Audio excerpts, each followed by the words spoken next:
Hello students, welcome back to my YouTube channel. मैं फिर हाजिर हूँ आपकी 10वीं कक्षा की हिंदी की वर्कशीट को लेकर।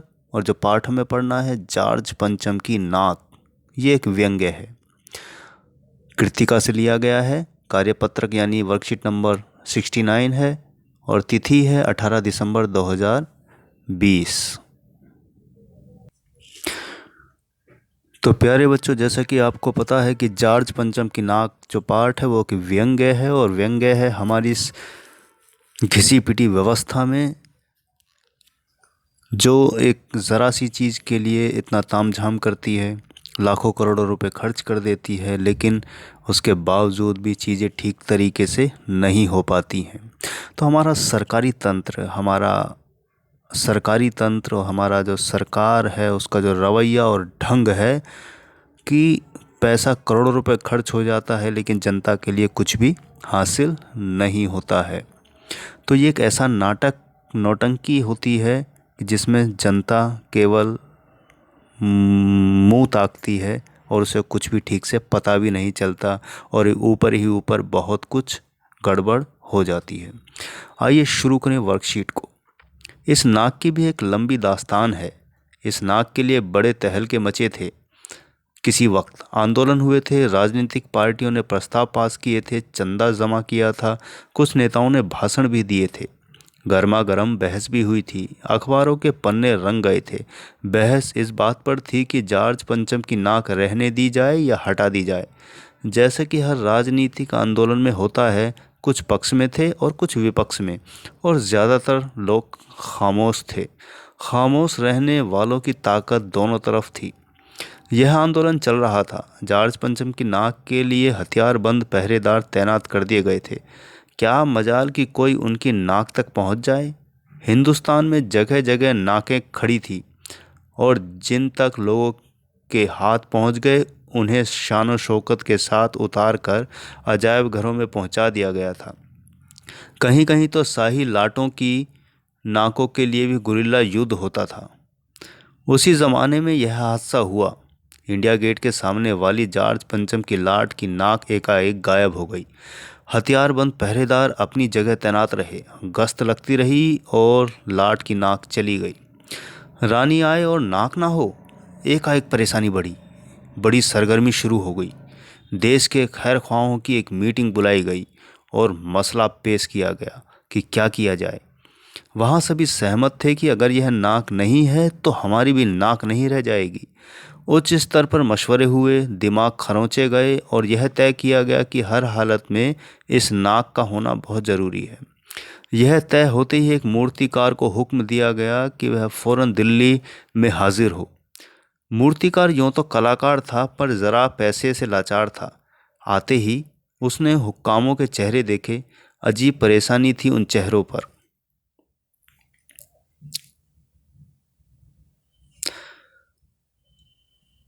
कुछ लटके हुए, कुछ उदास और कुछ बदहवास थे। उनकी हालत देखकर लाचार कलाकार की आंखों में आंसू आ गए। तभी एक आवाज़ सुनाई दी, मूर्तिकार, जॉर्ज पंचम की नाक लगानी है। मूर्तिकार ने सुना और जवाब दिया, नाक लग जाएगी, पर मुझे यह मालूम होना चाहिए कि यह लाट कब और कहाँ बनी थी। इस लाट के लिए पत्थर कहाँ से लाया गया था। सब हुक्कामों ने एक दूसरे की तरफ ताका। एक की नज़र ने दूसरे से कहा कि यह बताने की जिम्मेदारी तुम्हारी है। खैर, मसला हल हुआ। एक क्लर्क को फ़ोन किया गया। इस बात की पूरी छानबीन करने का काम सौंप दिया गया। पुरातत्व विभाग की फाइलों के पेट चीरे गए, पर कुछ भी पता नहीं चला।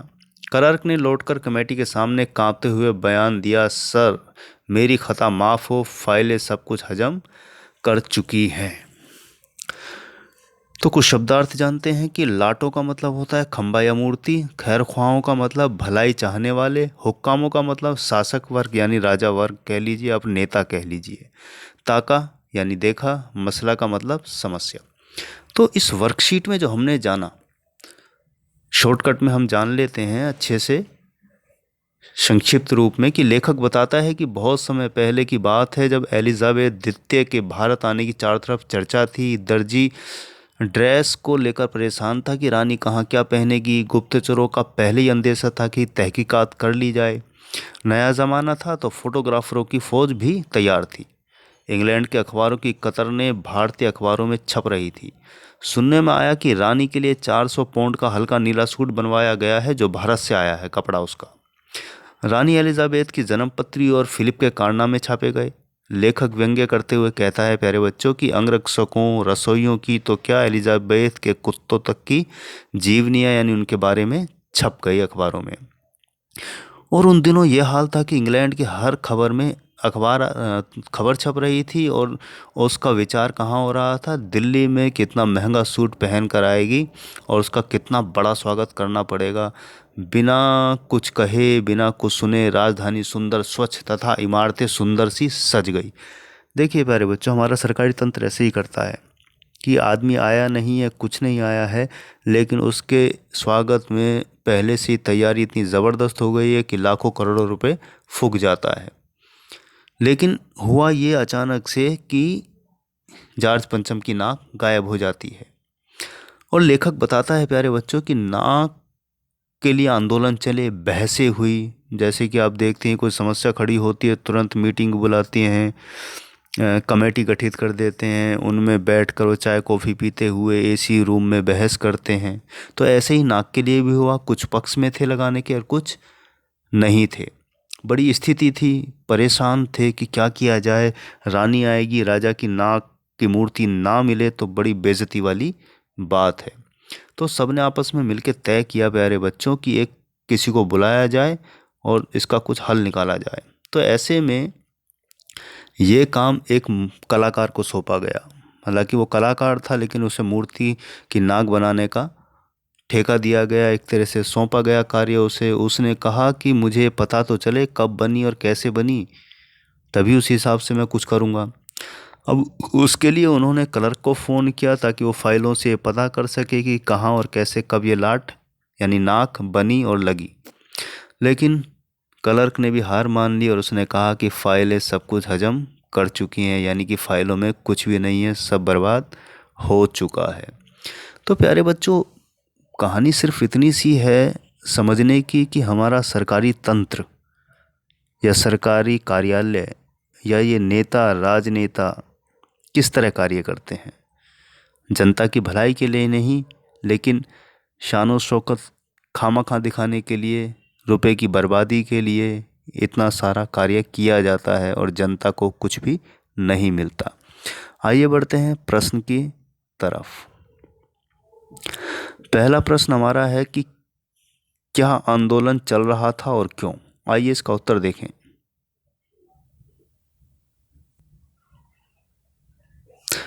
क्या आंदोलन चल रहा था और क्यों, इसका उत्तर है कि एलिजाबेथ के भारत आने से पहले जॉर्ज पंचम की नाक मूर्ति की नाक गायब हो गई थी। उसी के लिए पूरे देश में आंदोलन चल रहा था कि नाक को लगाया जाए या ना लगाया जाए, और लगाया जाए तो कैसे। बढ़ते हैं दूसरे प्रश्न के उत्तर की तरफ। दूसरा प्रश्न है, मूर्तिकार को क्यों बुलाया गया। उत्तर है कि जॉर्ज पंचम की मूर्ति की नाक जो गायब हो गई थी उसी को फिर से लगाने के लिए बुलाया गया था मूर्तिकार को। तो प्यारे बच्चों,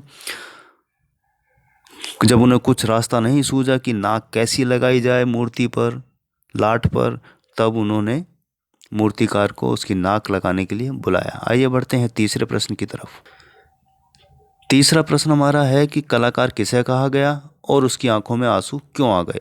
उत्तर है कि मूर्तिकार को कलाकार कहा गया है। जब मूर्तिकार ने उदास और लटके हुए चेहरे देखे तो उसकी आंखों में आंसू आ गए, क्योंकि उन्हें चिंता हो रही थी मूर्ति की चेहरे पर नाक कैसे लगी, और सब हताश और दुखी थे कि रानी आने वाली है, अगर राजा की ही मूर्ति पर नाक नहीं दिखी तो हम सब की नाक कट जाएगी। यही सब उदास चेहरे उन लोगों के देखकर मूर्तिकार की आंखों में आंसू आ गए। आइए बढ़े चौथे प्रश्न की तरफ।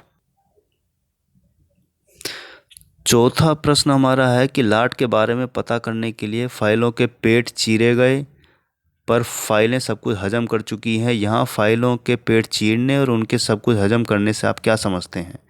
आइए बच्चों इसका उत्तर देखते हैं। इसका उत्तर, चौथे प्रश्न का उत्तर यहाँ पर है। यहाँ फाइलों के पेट चीरने का अर्थ है सब फाइलों को छान मारना या देख लेना। उनके सब कुछ हजम करने का अर्थ है कि सब फाइलों को देखने के बाद भी उन्हें यह पता नहीं चल सका कि मूर्ति में किस पत्थर का प्रयोग किया गया है, अर्थात जो जानकारी उन्हें चाहिए थी वह नहीं मिली या गायब थी। बढ़ते हैं पांचवें और अंतिम प्रश्न की तरफ। पांचवा और अंतिम प्रश्न गतिविधि है। आपने ऐसे कई मुहावरे या व्यंग्यात्मक बातें सुनी पढ़ी होंगी जिनमें नाक शब्द प्रयुक्त होता है। ऐसे कोई 7 मुहावरे लिखकर उनका एक एक वाक्य भी लिखिए। आइए इसका उत्तर देखें। तो पांचवें प्रश्न का हमारा उत्तर है, पहला हम मुहावरा देखें। नाक कट जाना का मतलब होता है प्रतिष्ठा नष्ट होना, यानी अपनी इज्जत यानी सम्मान नष्ट होना। तो बड़े भाई की हरकतों से माता पिता की नाक कट गई। दूसरा हमारा मुहावरा है नाक काटना, यानी कि बदनाम करना। भरी पंचायत में उसने पूरे खानदान की नाक काट ली। तीसरा हमारा है नाक में दम करना, यानी परेशान करना। इस महामारी ने तो लोगों की नाक में दम कर दिया। चौथा है नाक का बाल होना, अधिक प्यारा होना। प्रधानाचार्य आजकल राजेश की ही सुनते हैं, वह तो आजकल प्रधानाचार्य की नाक का बाल बना हुआ है। अगला है नाक रगड़ना, दीनता पूर्वक प्रार्थना करना। उसने मैनेजर के सामने बहुत नाक रगड़ी पर मैनेजर नहीं माना। छठा है नाको चने चबवाना, यानी तंग करना, यानी बहुत तंग करना, परेशान करना। वीर कुंवर सिंह ने अंग्रेजों को नाको चने चबवा दिए। अंतिम है नाक पर गुस्सा, यानी तुरंत क्रोध। गुस्सा तो हरदम उसकी नाक पर बैठा रहता है। तो प्यारे बच्चों, इस हमने पांचवें प्रश्न में नाक से संबंधित अलग अलग तरह के 7 मुहावरे जाने और उनके अर्थ भी जाने और वाक्य में प्रयोग भी किए। और भी अन्य बहुत सारे मुहावरे हो सकते हैं, आप उन्हें ढूंढ सकते हैं। तो उम्मीद है प्यारे बच्चों आपको ये आज की वर्कशीट जॉर्ज पंचम की नाक समझ आ गया होगा। ये गद्यांश और प्रश्नोत्तर भी समझ आ गए होंगे, मुहावरे भी समझ आ गए होंगे। तो मुहावरों को हमेशा लिखने में प्रयोग कीजिए। जब भी आप कुछ रचनात्मक लिखते हैं, क्रिएटिव राइटिंग लिखते हैं, तो उसमें आप प्रयोग करें तो आपकी जो राइटिंग है और भी सुंदर अच्छी हो जाएगी, रोचक हो जाएगी। तो इसी के साथ मैं लेता हूँ विदा, मिलता हूँ अगली वर्कशीट पर। तब तक के लिए बहुत बहुत शुभकामनाएं।